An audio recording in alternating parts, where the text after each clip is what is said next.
Chapter 4. Confusion in the Marketplace. Indeed it was, for as they approached, Milo could see crowds of people pushing and shouting their way among the stalls, buying and selling, trading and bargaining. Huge wooden-wheeled carts streamed into the market square from the orchards, and long caravans bound for the four corners of the kingdom made ready to leave. Sacks and boxes were piled high, waiting to be delivered to the ships that sailed the Sea of Knowledge. And off to one side a group of minstrels sang songs, to the delight of those either too young or too old to engage in trade. But above all the noise and tumult of the crowd could be heard the merchants' voices loudly advertising their products. "Get your fresh-picked ifs, ands, and buts! Hey-ya, hey-ya, hey-ya, nice ripe wares and whens! Juicy tempting words for sale!" So many words and so many people!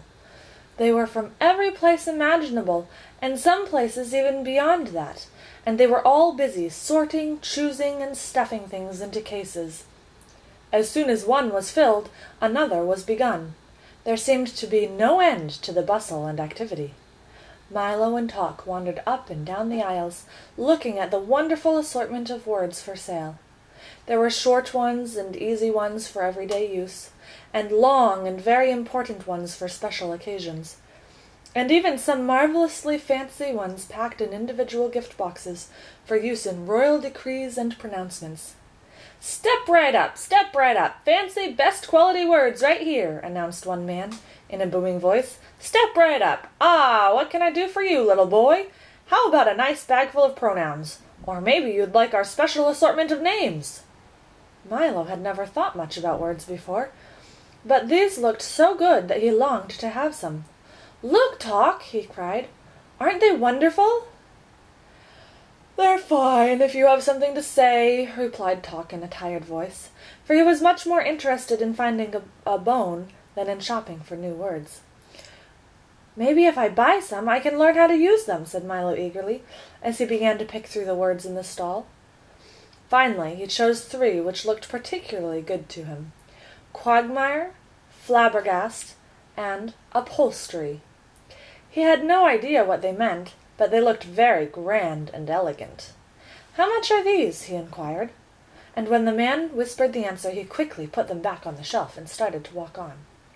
"Why not take a few pounds of happies?" advised the salesman. "They're much more practical and very useful for Happy Birthday, Happy New Year, Happy Days, and Happy-Go-Lucky." "I'd like to very much," began Milo, "but—" "Or perhaps you'd be interested in a package of goods, always handy for good morning, good afternoon, good evening, and goodbye," he suggested. Milo did want to buy something, but the only money he had was the coin he needed to get back through the Tollbooth, and Talk, of course, had nothing but the time. "No, thank you," replied Milo. "We're just looking," and they continued on through the market. As they turned down the last aisle of stalls, Milo noticed a wagon that seemed different from the rest. On its side was a small, neatly lettered sign that said, "Do it yourself," and inside were 26 bins, filled with all the letters of the alphabet, from A to Z. "These are for people who like to make their own words," the man in charge informed him. "You can pick any assortment you like, or buy a special box complete with all letters, punctuation marks, and a book of instructions. Here, taste an A. They're very good." Milo nibbled carefully at the letter, and discovered that it was quite sweet and delicious, just the way you'd expect an A to taste. "I knew you'd like it," laughed the letterman, popping 2 G's and an R into his mouth, and letting the juice drip down his chin. "A's are one of our most popular letters. All of them aren't that good," he confided in a low voice. "Take the Z, for instance. Very dry and sawdusty. And the X? Why, it tastes like a trunk full of stale air. That's why people hardly ever use them. But most of the others are quite tasty. Try some more." He gave Milo an I, which was icy and refreshing, and Talk a crisp, crunchy C. "Most people are just too lazy to make their own words," he continued, "but it's much more fun." "Is it difficult?" "I'm not much good at making words," admitted Milo, spitting the pits from a P. "Perhaps I can be of some assistance. ASSISTANCE, buzzed an unfamiliar voice, and when Milo looked up he saw an enormous bee, at least twice his size, sitting on top of the wagon. "I am the spelling bee," announced the spelling bee. "Don't be alarmed, Alarmed." Tok ducked under the wagon, and Milo, who was not overly fond of normal-sized bees, began to back away slowly. "I can spell anything, Anything, he boasted, testing his wings. "Try me, try me." "Can you spell goodbye?" suggested Milo as he continued to back away. The bee gently lifted himself into the air and circled lazily over Milo's head.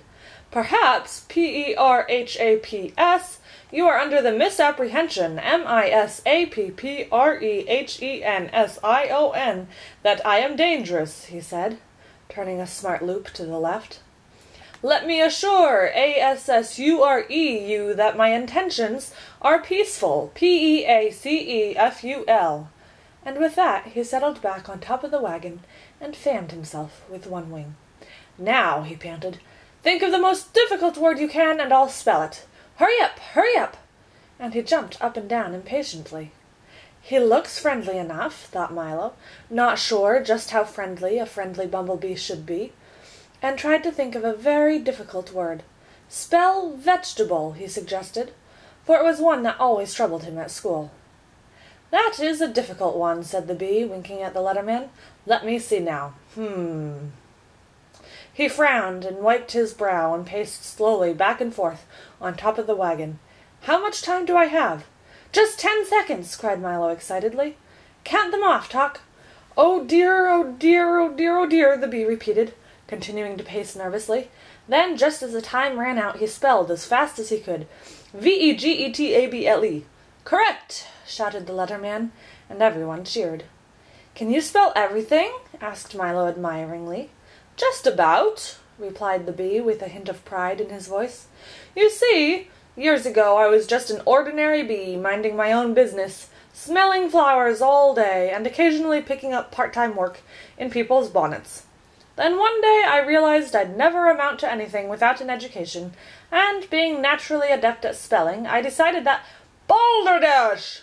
shouted a booming voice, and from around the wagon stepped a large beetle-like insect dressed in a lavish coat, striped pants, checked vest, spats, and a derby hat. "Let me repeat, Balderdash!" he shouted again, swinging his cane and clicking his heels in midair. "Come now, don't be ill-mannered. Isn't someone going to introduce me to the little boy?" "This," said the bee with complete disdain, "is the humbug, a very dislikable fellow." "Nonsense! Everyone loves a humbug!" shouted the humbug. "As I was saying to the king just the other day—" "You've never met the king!" accused the bee angrily. Then turning to Milo, he said, "Don't believe a thing this old fraud says." "Bosh!" replied the humbug.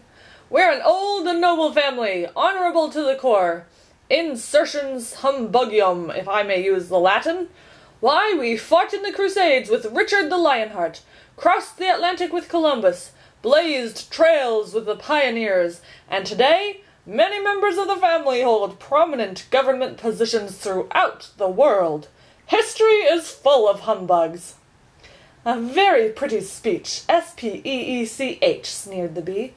"Now why don't you go away? I was just advising the lad of the importance of proper spelling." "Bah!" said the bug, putting an arm around Milo. "As soon as you learn to spell one word, they ask you to spell another. You can never catch up, so why bother? Take my advice, my boy, and forget about it. As my great-great-great-grandfather George Washington Humbug used to say, "You, sir," shouted the bee very excitedly, "are an impostor. I am Postor, who can't even spell his own name." "A slavish concern for the composition of words is the sign of a bankrupt intellect," roared the humbug, waving his cane furiously. Milo didn't have any idea what this meant, but it seemed to infuriate the spelling bee, who flew down and knocked off the humbug's hat with his wing. "Be careful!" shouted Milo as the bug swung his cane again, catching the bee on the foot and knocking over the box of W's. "My foot!" shouted the bee. "My hat!" shouted the bug. and the fight was on. The spelling bee buzzed dangerously in and out of range of the humbug's wildly swinging cane as they menaced and threatened each other, and the crowd stepped back out of danger. "There must be some other way to—" began Milo, and then he yelled, "Watch out!" But it was too late. There was a tremendous crash as the humbug, in his great fury, tripped into one of the stalls, knocking it into another, then another, then another, then another, then another, until every stall in the marketplace had been upset, and the words lay scrambled in great confusion all over the square. The bee, who had tangled himself in some bunting, toppled to the ground, knocking Milo over on top of him, and lay there shouting, "Help! Help! There's a little boy on me!" The bug sprawled untidily on a mound of squashed letters, and Talk, his alarm ringing persistently, was buried under a pile of words.